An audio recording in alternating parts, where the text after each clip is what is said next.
showing you today how to plant this Greenbo planter that essentially sits here on the railing. And when I saw this planter, I had to have one. Number one, because I live on the second floor of a condo complex, so I don't have any room or land to garden, and everything else that I have is in pots. And I didn't want to take up too much space because it's my front porch and I wanted to be able to still maneuver and walk around.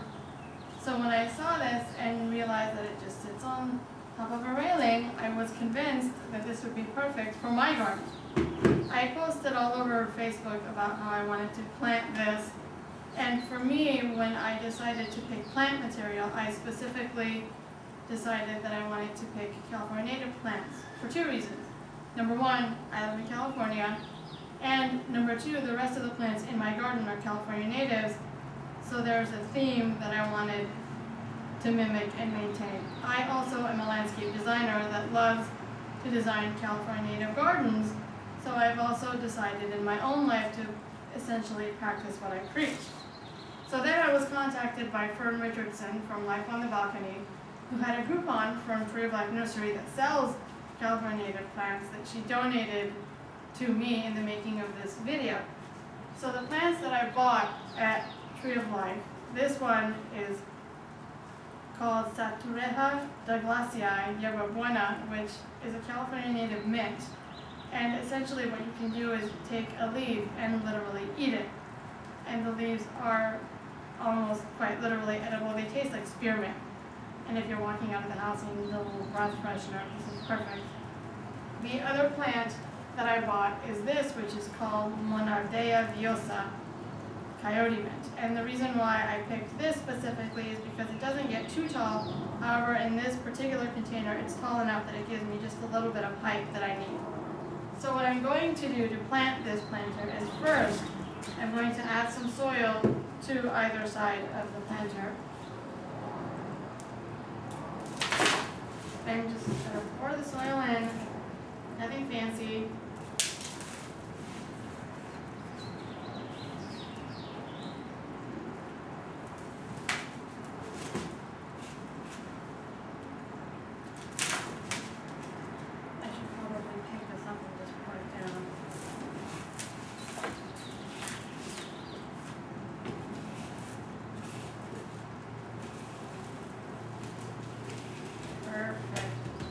Use all the excess soil that I have left.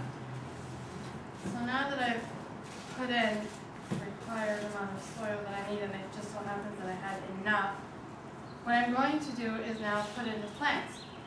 Now the way I've designed it for my own garden is on this side, which will be facing on the outside of the railing, I'm going to put 2 coyote mint and 1 yerba buena. However, on this side I'm switching it up and only putting 1 coyote mint and 2 yerba buena. And this is typically when I do design work, and typically when you do landscape design work, it's always best to plant in odd numbers. It just visually looks better. So I'm going to take out the plant from the pot.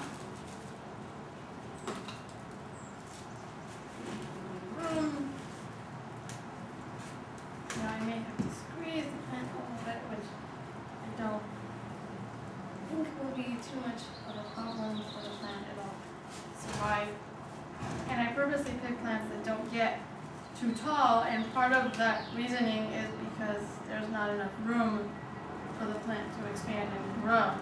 So you definitely want, when you're planting containers, to look at what size is your container.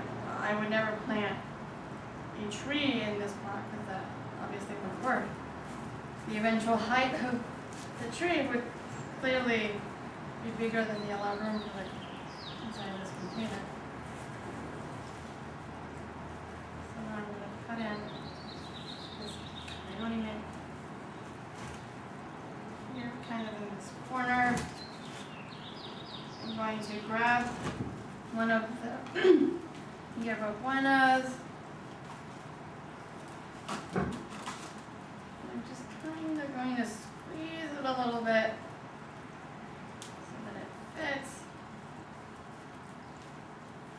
And the nice part is that the mint will eventually grow and give me nice edible mint to to enjoy and eat. You may not be able to completely see this. I apologize for the quality of the video. So now I have this yerba buena, and it's totally fine that it's kind of growing in between. And the eventual idea with the yerba buena is that it'll billow out eventually when it gets growing and gets tall enough. So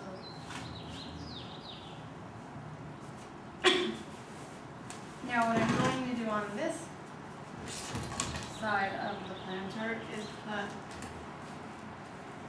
2 yerba buenas and a coyote mint in the center. Again, you want to be planting at odd numbers. It just visually looks more appealing. And the nice part is that these aren't specific plants that you have to use. You can do this with California friendly plants if that's what you prefer.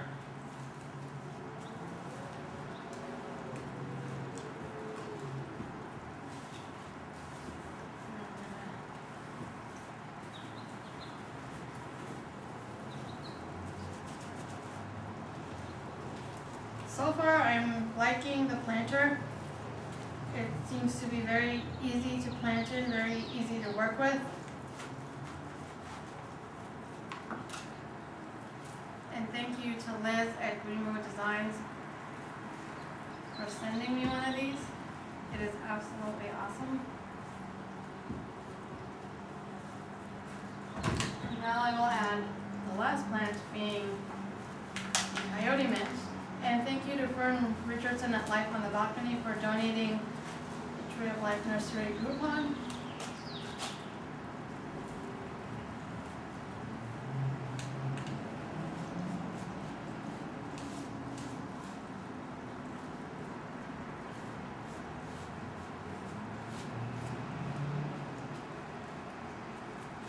And there you have it, ladies and gentlemen. This is the Greenbo Designs planter. Now eventually what I will do is put some rocks on here just for a little bit of decor. However, I don't have that. As you can see, this now is what the planter looks like, and it's just sitting on my railing and it looks very beautiful. I absolutely love it. It's gonna have nice pretty plants now for me to enjoy, and part of the reason why I put it specifically on this side of the railing is because if you're standing down there looking up instead of looking directly at what would be my front door, you've now got a pretty railing planter and pretty plants to look at, and it gives a slight bit of privacy.